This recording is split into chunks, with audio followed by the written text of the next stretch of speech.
So for PieDAO, we're going to go ahead and have them come on stage.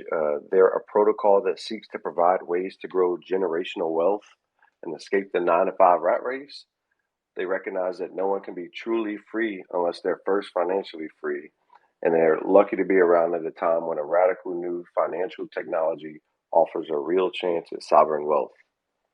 So I think we're going to have at Fees by Jono come on up to the stage and speak.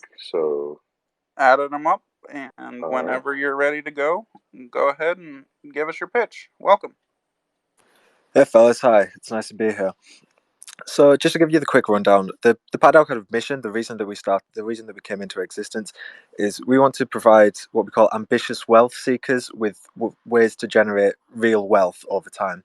Now, to elaborate on what I mean by ambitious wealth seekers, we kind of picture this kind of class of people as people who hold Bitcoin, people who hold Ethereum, and then want to take the next step into kind of really harnessing the power of the DeFi space to really build wealth for themselves. This is who we're looking to cater to. People who really want to strive to achieve financial freedom. So the pain point that we're trying to address with our project is, like you say, people who are stuck in the rat race, living paycheck to paycheck with no way to generate the kind of capital that provides true financial freedom and then subsequently actual freedom in your own life. Many people try to win big with risky plays and NFTs, sorry, and ultimately end up in a worse place than they were before, getting liquidated and losing the funds completely. So the solution that we came to, and we thought a fair bit about this, what we tried to do is we offer market-tested ways to grow wealth. Our products offer a buffer against the worst that the markets can throw at you. Holding pies or indexes in TradFi language it's a set and forget strategy. So there's no need to monitor all your positions, and you're never going to get a margin call. DCAing into pies is the Web3 equivalent of Ray Dalio / Warren Buffett style investing. Another thing that's really cool that we do with our products is we try to take advantage of the flexibility that Web3 infrastructure offers. And as this relates to our indexes, we have this really cool feature actually. We call it Pi Vault Tech. And you can imagine this is kind of like smart indexes. So in a traditional index, it just tracks the performance of the underlying assets. But what we do with our smart indexes is we actually activate the underlying assets, which sounds more complicated than it is. Basically, what it means is we put the underlying assets into staking and lending pools, and in return, you get an APR on this index. So you're actually earning a yield just by holding an index product. So that's two ways of generating wealth, um, two kind of set and forget strategies in one asset. So it's really kind of it's a way of taking the best strategies that traditional markets have to offer, and then giving them that Web3 kick. Taking full advantage of the kind of malleability that blockchain infrastructure allows for. Um, you see, so to differentiate us from the kind of degen yield farming kind of people, you see a lot of kind of how would you say it nicely?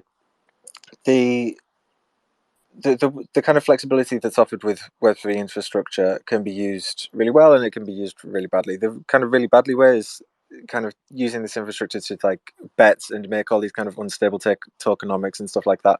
Um, but we're coming at it from a bit of a more mature philosophy. Our thinking goes like, okay, so crypto markets are fundamentally markets. So there's a lot made about them being this kind of brand new space, and to a degree that's true. But on the whole, they are markets, and they do follow this kind of how would you say, supply and demand rules that normal markets follow. So it makes a certain degree of sense that the fundamental principles that helped the greatest investors in TradFi succeed are to some degree going to help investors in this space succeed as well. You know, when you're going into a kind of new foray, you want to take the best information you can. You want to take the best proven plans you can, and really use them to kind of build your wealth. And that's what we're really trying to do here. We're trying to take the best of the old world and inject it with the best of the new world. And that is our way to kind of provide value to people who hold our tokens. It's awesome. Thanks for sharing that. Had a few questions if you don't mind going over them. Yeah, absolutely. Cool. So, why did you choose indexes as the first product to release? Okay, yeah, sure. When so I'm going to bring this back to our mission. We want to provide a real way to generate wealth stably over time. Now, you might have heard the kind of the statistic that gets thrown around a lot about index products outperforming basically any attempt at actively managed strategies over time. This is very true. Anyone who's kind of who's tried to play the DeFi markets themselves without a kind of without maybe a solid base of knowledge has probably lost money. I mean, everyone's done it. I've done it personally. Like this is just how it goes. Um, so when you're looking at the real brass tacks, you're looking at the real reliable ways to make money over time, assuming that that is something that you actually want to do, which we are. The one product that you really just cannot get away from is indexes, and so that it makes sense to start with that as a building block. It's like an answer to the question: if you had one financial product, if you had one financial primitive that you could hold, that you know you're going to make a return on, it's an index, and so that's why we went for that first. Well, thanks for sharing that. That's a great answer. And just had two more questions. The first one being, are there any products you're working on at the minute? Yes, no, we've got a couple of things that we're working on at the minute. We're all quite busy. So the first thing is a rebalancing of our DeFi index, which it's yeah, we're rebalancing it. We're trying to get the most yield out of it. We're really trying to bring that up to the current state of the DeFi market. But the more interesting thing that we're really working on at the minute is a cross-chain yield aggregator, which again sounds more complicated than it is, at least conceptually. Um, so what that is, it's called the Uno Fund. It's part of our Oxo Vaults program. It's a way to automatically. So how would you say it? The yield farming thing. You can spend absolutely hours and hours and hours going through all the hundreds and hundreds of liquidity pools looking for the best yields. Um, and there is a lot of alpha to be generated there. There is a lot of funds to be made there. But we kind of realized that most people just don't want to do that. Like it takes a lot of time, and there's no reason to have a kind of an 8,000 row spreadsheet if you've got other things going on in your life, which is fair enough. So the thing that we're trying to do with the Uno Fund is we're trying to automate that entire process. We're trying to have it so you can deposit your stable coins and they will automatically bounce around the best yield protocols. So you will make the maximum return, you get the maximum exposure um, with literally just a single deposit. And the place that this gets really cool is that we actually are doing this cross chain, so that one deposit and your funds get exposure to the highest yield across any chain. And the tech that we're using to do this is actually really cool. We're using the layer zero stuff, which is a different way of kind of bridging across protocols and just ensures that there's always liquidity there. So essentially, what you get from a user's point of view is you can deposit stablecoins from any chain into this vault, and you will receive the best yields across all these different platforms. We do all of that work for you, and all that you have to do is deposit, and then you receive the yield from the entire DeFi ecosystem. That is really cool. Thanks for sharing that. Definitely something I want to look into after we get off of here. So nice to know you all are working on nice services like that.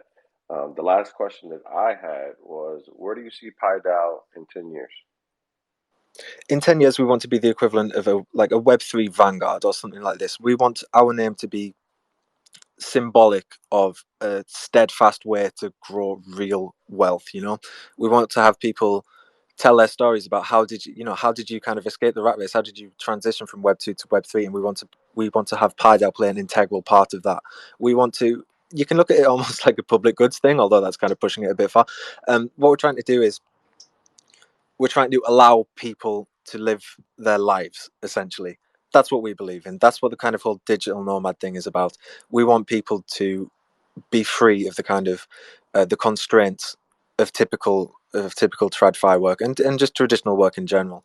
So in 10 years, we want the name PieDAO to be synonymous with a lifestyle of freedom and free from financial oppression. Oh, that's an awesome image, and we can't wait to see what you all have to come down the pipeline. So thanks for sharing. I think that uh, Blake had one question to ask as well, so I'll let him ask, and then we'll get on to the next guest. Sure thing. Yeah, just wanted to let you speak to folks who might be worried about parking their tokens somewhere with some of the different protocols that have gone belly up recently. A lot of FUD, a lot of legitimate concern as well. What do you have to say to folks who are worried about lending protocols and yield protocols that have gone belly up and whatnot? Okay, yeah, so there's two things that I'd like to say there. First is that a lot of, well, actually, not, I think all of the protocols that have gone, pardon my French, tits up recently have been controlled by centralized actors, and that's a big part of it. But to address the DeFi thing, obviously there's always going to be some kind of risk. There's always going to be that snake in the garden. You absolutely can't get rid of it. So what are we doing to combat that? Well, we we are diversifying this, so it's not like all of this. Say 100 mil is deposited into the Uno Fund vault. It's not all going to go into one place. It's going to be spread out. It's going to be diversified. So even if there are like terrible hacks and all the funds are lost out of two of the pools, a vast majority of the capital is going to remain safe. Um, uh, it's the same philosophy that we have with indexes. Like diversification is the only free lunch in finance, as the saying goes. So you never ever want to be in a position where all your eggs are in one basket. You never ever want to be in a position where one hack can just completely eradicate your project, and that's something that we work really really hard to try and avoid. Great answer, and really enjoyed having you on. Appreciate your thoughts. Uh, do you have a best way for folks who want to get involved with you to contact you? Yes, so to contact me personally, just reach out on Twitter. That's absolutely fine. And to contact the DAO, the best way to join is to join the PieDAO Discord, which you can find on the PieDAO website at piedao.org, or I can send it to you personally if you DM me. So yeah, happy to have anybody come in and contribute, guys. We love hearing your thoughts. Great. Thanks Thanks so so much. much for joining us. And Cheers, now, fellas. go ahead. I was just saying thanks for having me, fellas. Absolutely. For folks who want to learn more about him, he just gave you some info on how to get in touch with them. You can also check out the billboard at the top of the space or hashtag GDAO billboard, and we've got some information about them there as well. Netminer, who's our next guest?